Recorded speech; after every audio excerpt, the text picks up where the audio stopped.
الحمدللہ رب العالمین والصلاة والسلام علی سید الانبیاء والمرسلین وعلی آلہ وصحبہ اجمعین ثم اما بعد. Once again, السلام علیکم ورحمۃ اللہ وبرکاتہ. افلا يتدبرون القرآن ام على قلوب اقفالها رب اشرح لي صدری ويسر لي امری واحلل عقدۃ من لسانی یفقهوا قولی آمین یا رب العالمین.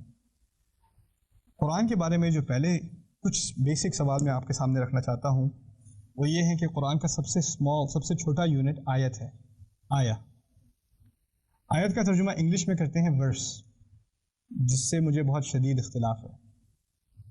میں ورس اس لیے استعمال نہیں کرتا کیونکہ ورس کے انگلش میں دو معنی ہیں، دو طرح استعمال ہوتا ہے. یا تو ہوتا ہے بیبلیکل کانٹیکسٹ، یعنی بائبل کے بارے میں بات ہو رہی ہو تو ورس استعمال کرتے ہیں، اور یہ قرآن کے خلاف ایک الزام بھی تھا کہ یہ بائبل سے چوری کیا ہوا کلام ہے. تو کوئی ایسا لفظ استعمال کرنا جس سے یہ ہنٹ بھی ہو کہ اس کا بائبل سے ڈائریکٹ تعلق ہے، یعنی اس سے لیا گیا ہے، آئی ڈونٹ اگری، تو ورس میں اس لیے استعمال نہیں کرتا. دوسری بات ورس میں یہ ہے کہ ورس استعمال ہوتا ہے پوئٹری کے لیے، سانگس کے لیے، گانوں کے لیے، شعر کے لیے، verses of poetry, verses of songs, right. اور قرآن میں بہت اسٹرانگ نگیشن ہے، وما علمناہ الشعر وما ينبغی لہ، بہت سختی سے کہا گیا ہے، نہ ہم نے اس کو شاعری سکھائی ہے، نہ اس کو فٹ آتی ہے، نہ اس کے لائق ہے، نہ رسول صلی اللہ علیہ وسلم کے لائق ہے شاعری، یعنی شاعری سے اس کا کوئی تعلق نہیں ہے. اس لیے میں ورس کا لفظ استعمال نہیں کرتا. لیکن پھر ایک کنفیوژن آتی ہے کہ آیت کے لیے کیا لفظ استعمال کیا جائے. کیا آیت کے لیے سینٹنس استعمال کیا جائے، جملہ استعمال کیا جائے؟ نہیں، کیونکہ کچھ آیات ہیں جیسے فاتحہ پڑھتے ہیں الحمدللہ رب العالمین الرحمن الرحیم مالک یوم الدین، یہ تین آیات ہیں لیکن جملہ ایک ہی ہے، ایک جملہ ہے لیکن تین آیات پر ڈسٹریبیوٹ ہے. یا یوصیکم اللہ فی اولادکم للذکر مثل حظ الانثیین، سورہ نساء کی بہت لمبی آیت ہے وراثت پر. ایک آیت ہے، اس میں بہت سارے جملے ہیں، یعنی کبھی کبھی ایسا ہوتا ہے کہ بہت ساری آیتیں مل کے ایک جملہ بنتی ہے، ایک جملہ بنتا ہے. کبھی ایسا ہوتا ہے کہ ایک ہی آیت کے اندر بہت سارے جملے ہیں. کبھی ایسا ہوتا ہے کہ آیت ایک لفظ ہے، الرحمن، سورۃ الرحمن، الرحمن ایک لفظ ہے، دیٹس این آیہ. علم القرآن اگلی آیت ہے، جملہ ایک ہی بلکہ الرحمن علم القرآن دونوں ملا کے ایک جملہ بنتا ہے، لیکن اس کو دو آیتوں میں ڈیوائڈ کیا ہوا ہے. پھر کبھی کبھی آیت ایسی ہوتی ہے جو انسان کی سمجھ سے باہر ہے، الف لام میم کاف ہا یا عین صاد، وہ بھی آیت ہے.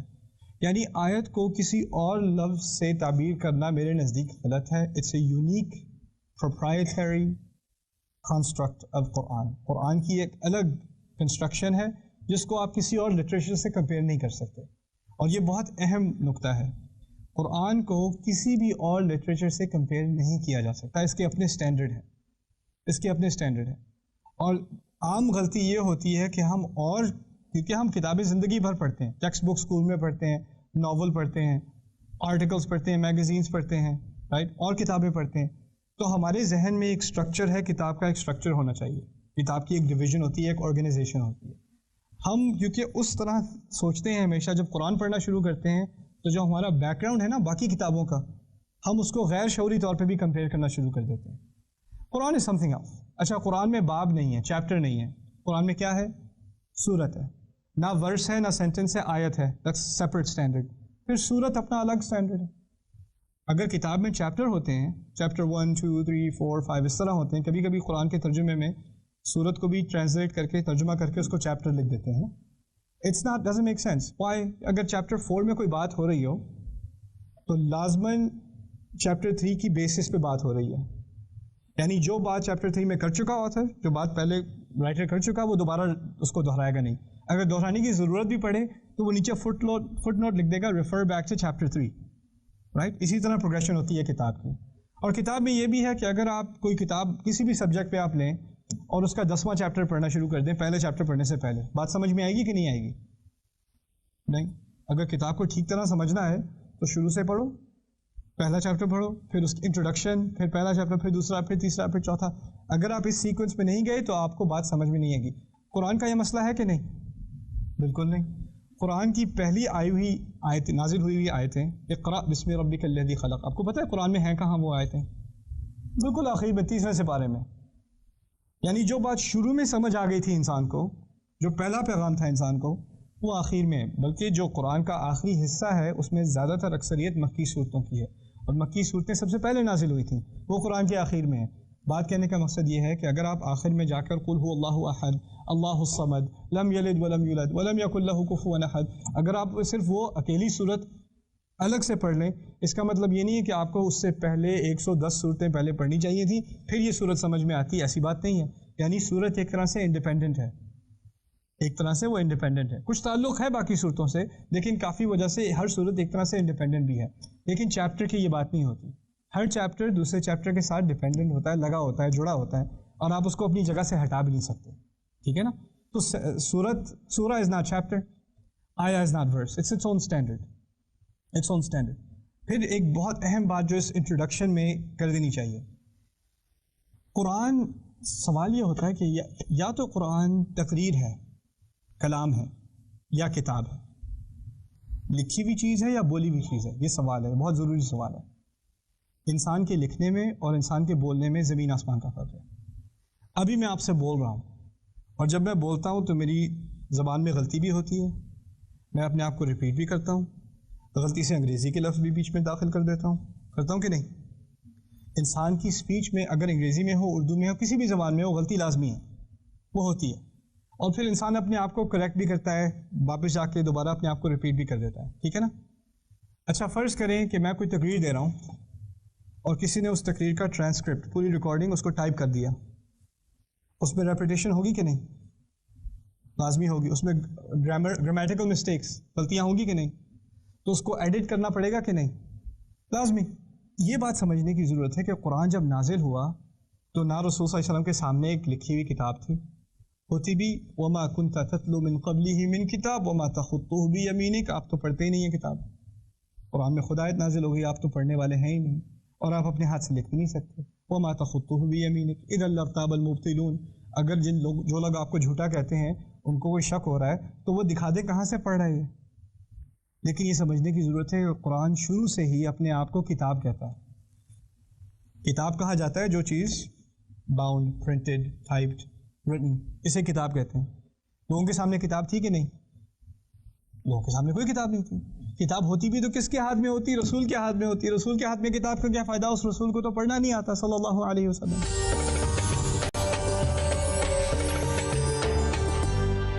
اس قرآن کو کتاب کیوں کہا گیا؟ کلام بھی کہا گیا ہے، حتی یسمع کلام اللہ، قرآن کو کلام بھی کہا گیا ہے، قرآن کو قرآن بھی کہا گیا ہے. قرآن جو چیز اونچی آواز میں پڑھی جائے اور بار بار پڑھی جائے اسے قرآن کہتے ہیں. ٹھیک ہے نا؟ لیکن کتاب کیوں کہا گیا، یہ میں آپ کو سمجھانے کی کوشش کر رہا ہوں اس سیشن میں. پہلی بات کہ لوگ جب اس بات کو سنتے تھے، قرآن کو سنتے تھے، تو انہیں فوراً امیڈیٹلی اس بات کا احساس ہوتا تھا کہ یہ محمد کا کلام نہیں ہے. اب ہم کہتے ہیں صلی اللہ علیہ وسلم، وہ نہیں کہتے تھے. انہیں فوراً احساس ہو جاتا ہے کہ یہ ایسے تو نہیں بولتا، یہ کہاں سے بات کرتے ہیں، یہ کہیں اور سے لے کے آئے ہیں کتاب.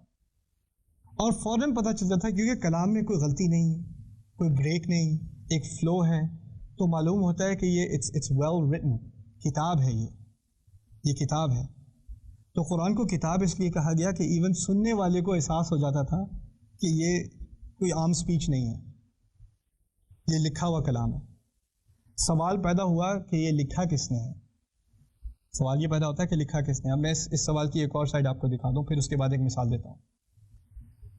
جب مسلمان مدینے موو ہوئے، ہجرت کی، مدینے میں کافی بڑی تعداد تھی یہود کی، اور یہود پڑھے لکھے لوگ تھے، ان کو پڑھنا لکھنا آتا تھا، عربی بھی پڑھ لکھتے تھے، اور ان کو یہ بھی پتا تھا کہ رسول صلی اللہ علیہ وسلم امی ہیں، یعنی پڑھتے لکھتے نہیں ہیں، بلکہ ان کے نزدیک ایک طرح سے یہ گالی بھی تھی.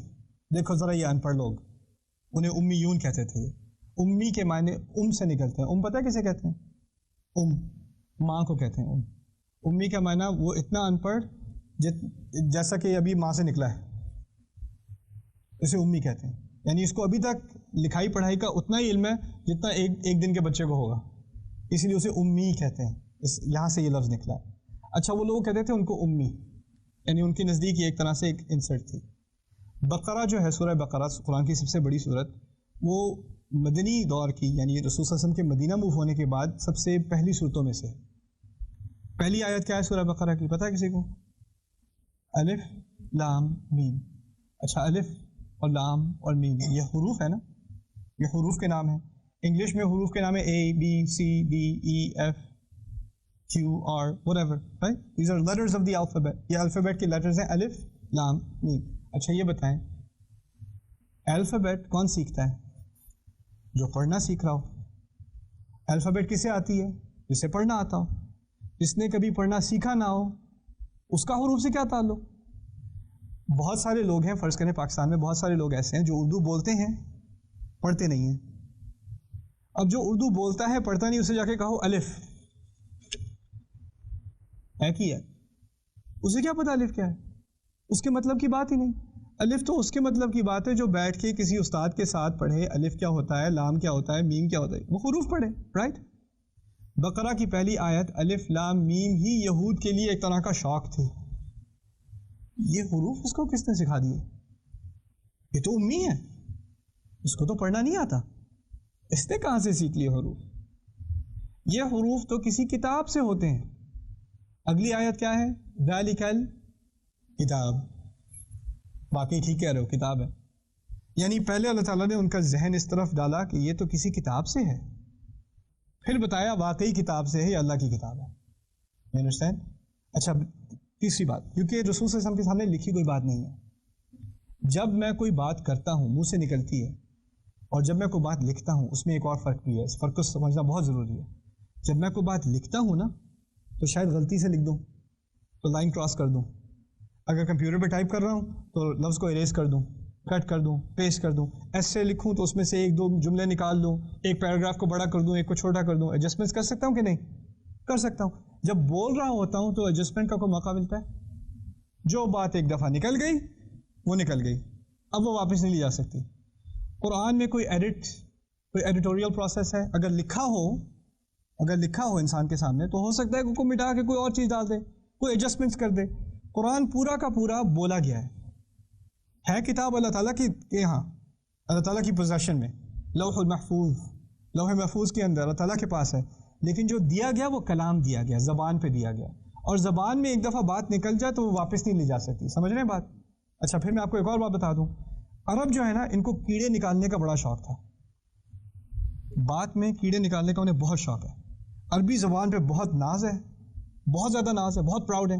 اور کوئی شاعری کرتا ہے نا تو ہم اردو میں کوئی شاعری کرتا ہے ہم کہتے ہیں واہ واہ کیا بات کر دی. عربی میں کوئی شاعری کرے تو وہ اس کی تنقید نکالنی شروع کر دیتے ہیں. میں آپ کو ایک کہانی سناتا ہوں. حسان بن ثابت رضی اللہ عنہ رسول صلی اللہ علیہ وسلم کے بڑے مشہور شاعر تھے. تمام قبیلے جو تھے نا مسلمانوں کے، ان کا آپس میں ایک طرح سے کمپٹیشن ہوتا تھا کہ سب سے زیادہ جہاد کون کرے گا، سب سے زیادہ انفاق یعنی خیرات میں کون صدقہ کرے گا. ان کا آپس میں ایک کمپٹیشن سا ہوتا تھا.